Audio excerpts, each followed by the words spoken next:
Quiero contarles a todos que para mí es un privilegio estar aquí en esta mañana hablando en un foro o en un evento de educación médica con destacados profesores a los cuales les debo mucha gratitud por sus enseñanzas y porque han contribuido de manera importante, notable, a la formación de gastroenterólogos en Colombia.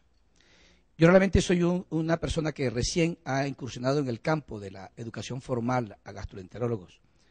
Y quiero contarles que me siento supremamente emocionado de compartir con el doctor Alvarado, que ha sido mi profesor, no obstante está en la Universidad Javeriana, yo en la Nacional, él lee la Biblia, yo tiro piedras, pero me ha enseñado muchísimo.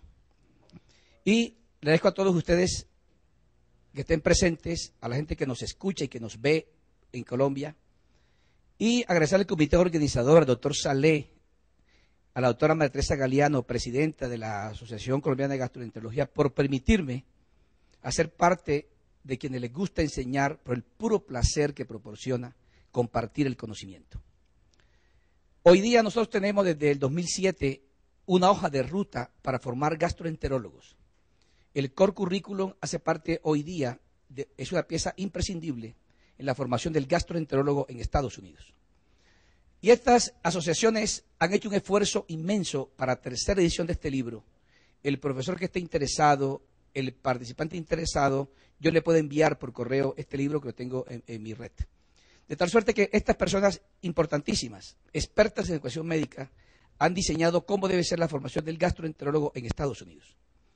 Y quiero decirles que esta hoja de ruta ha permitido cada vez más que el individuo esté acorde con los avances científicos, tecnológicos y lo más importante, el profesionalismo y la forma en que debe abordar el médico al paciente en bien del paciente y de la sociedad.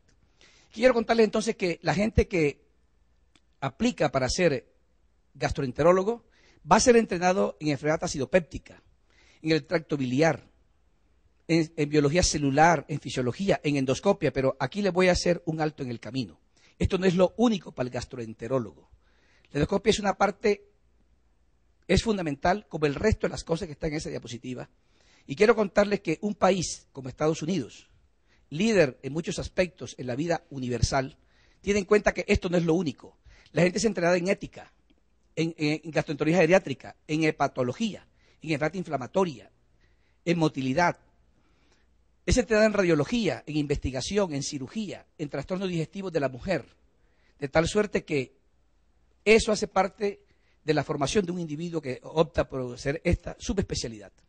Y aunque esto es criticable, universalmente hoy día se acepta que este sería el umbral mínimo que deba ser el trainees para tener la habilidad, la competencia final, pero obviamente que el número de procedimientos no define la calidad final ni la experticia en estos procedimientos. Sin embargo, ese es el umbral mínimo que debe tener el individuo. Asimismo, la IRCP y la endosonografía debe tener este mínimo umbral de haberlos hecho. De igual manera, hay múltiples procedimientos que se hacen en gastroenterología. En la endosonografía hay protocolos de enseñanza establecidos. En todos los procedimientos también hay unos pilares básicos, fundamentales, que el trainees debe reconocer y al final debe estar en capacidad de hacerlo. Reconocer lo que es normal y anormal en las endoscopias, obtener consentimiento informado, un examen completo, etcétera, etcétera. Voy a repartir, María Teresa, si me lo permites, tú que esté interesado, ese libro para que ellos lean aquí cuáles son el core que debe tener un individuo en Estados Unidos. De igual manera, ellos son entrenados para los procedimientos imaginológicos, para que puedan interpretar cómo se usan. Y específicamente aquí me voy a tener un instante para decir la forma en que el trainee debe ser evaluado y enseñado de diferentes procedimientos. Por ejemplo, aquí está una forma en la cual en la evaluación preprocedimiento al individuo que está entrenándose hay que enseñarle para que él después muestre su conocimiento adecuado sobre las indicaciones del procedimiento, los riesgos, beneficios, que muestre un adecuado conocimiento sobre el uso de antibióticos profilácticos, que obtenga adecuadamente un consentimiento informado y el consentimiento refleje exactamente lo que es el examen. Yo he visto que nuestro medio en Latinoamérica, encabezando las endoscopias, dice, después de explicarle al paciente los riesgos y los beneficios, él procede a firmarlo. Eso va aparte, en una hoja aparte del consentimiento y eso es supremamente importante. Durante el procedimiento, si el individuo es entrenado para administrar una sedación, eso es tenido en cuenta. Y en la parte técnica de hacer el procedimiento, por ejemplo, en este caso específico de la colonoscopia, aquí está cómo se evalúa finalmente la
enseñado para pensar críticamente.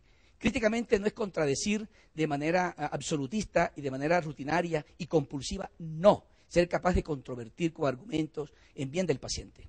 Y obviamente esto no se puede perder. Comprender perfectamente los aspectos humanísticos y éticos de la medicina. Un país tan desarrollado como Estados Unidos le dedica un módulo especial al residente de gastroenterología en este aspecto.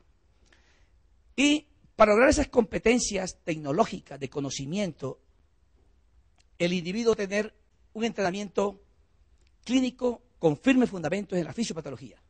Y debe estar expuesto a abundantes pacientes, expuesto a pacientes permanentemente, pero supervisado por gente adecuadamente entrenada, que son los profesores.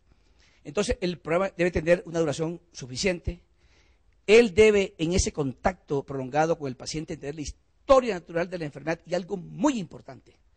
Uno adquiere este tips, esta característica, este prurito cuando ejerce la medicina de manera consciente, y es esto: entender el efecto del tratamiento en la enfermedad y en el paciente, que son dos cosas distintas, entender los efectos adversos. Y él debe tener, obviamente, un ambiente intelectual constante, un ambiente intelectual de mucha libertad para pensar, adquirir los conocimientos, las destrezas, el juicio clínico, y algo muy importante es valorar el profesionalismo. Hoy día el profesionalismo en medicina ha tenido tanto auge, tanto furor, que ha sucedido con tanto furor es porque hemos ido perdiendo el propósito mismo de ser médico, no solo en gastroenterología, en el mundo. Entonces, yo sintetizaría el profesionalismo en estos aspectos que estoy mostrando en la diapositiva. El médico debe servir a los intereses del paciente, incluso por encima de sus propios intereses. Yo no concibo, por ejemplo, no se me ocurre pensar que un fin de semana yo esté en la playa y tengo un paciente con IBD severo y yo estoy paseando. No entiendo eso. ¿Dónde está la vocación mía como doctor? Por encima de su propio interés. Debe tener altruismo, responsabilidad, tener excelencia, debe tener honor, integridad y algo fundamental: respeto por el paciente, por los otros, por la sociedad, por el colega. De tal manera que cuando uno ve a un paciente enfermo, lo primero que debe pensar el doctor es que el que está enfermo es él mismo, es su mujer, sus hijos, y debe darle todo el empeño posible. Lamentablemente, en muchos sitios, no hablo de ninguno de nosotros, son ustedes todos muy competentes, pero en muchos sitios nuestra medicina se ha convertido en una unidad de negocios. Eso es legítimo. Lo que pasa es que eso no puede estar por encima del deber, de la responsabilidad de atender al paciente. Es legítimo que uno considere, ni más faltaba. La ética de la medicina consiste también en parte en que uno le pagan por lo que hace, pues. Pero no puede eso estar por encima del paciente. Y los elementos que debe tener aquí el profesionalismo en medicina, yo creo que se puede sintetizar en esto, en que el individuo debe tener el más alto estándar de excelencia. Y ese estándar de excelencia va a ser para ejercer la práctica médica con ese estándar. Tener ese estándar para el compromiso con el bienestar de los pacientes y de la sociedad. Y algo muy importante que yo aquí quiero decirles a ustedes: el residente debe ser entrenado, como veremos ahorita, para que sea capaz en el futuro de generar nuevo conocimiento. No nos explica que ya tantos años que ha dado a la universidad, el individuo sale y cree que publicar un artículo es pecado, que lo usual es que no lo haga. No, hay que hacer esto. Entonces, parte de la ética del individuo. Y para esto tendrá muchas actividades que está formándose. Obviamente, cuidado de los pacientes, debe ser entrenado para tener un estudio independiente y permanente.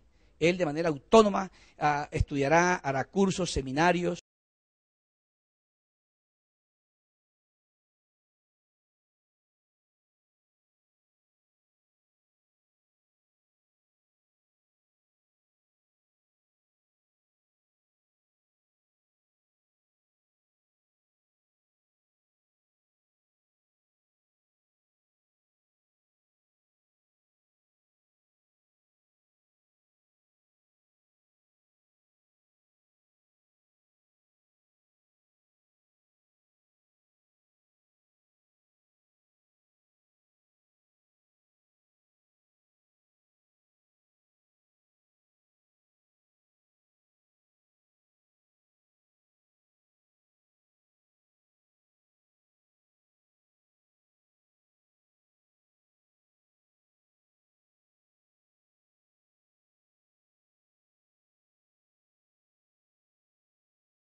usted espabila y no ve la cosa. Y mire lo que dice este trabajo tan interesante recientemente publicado.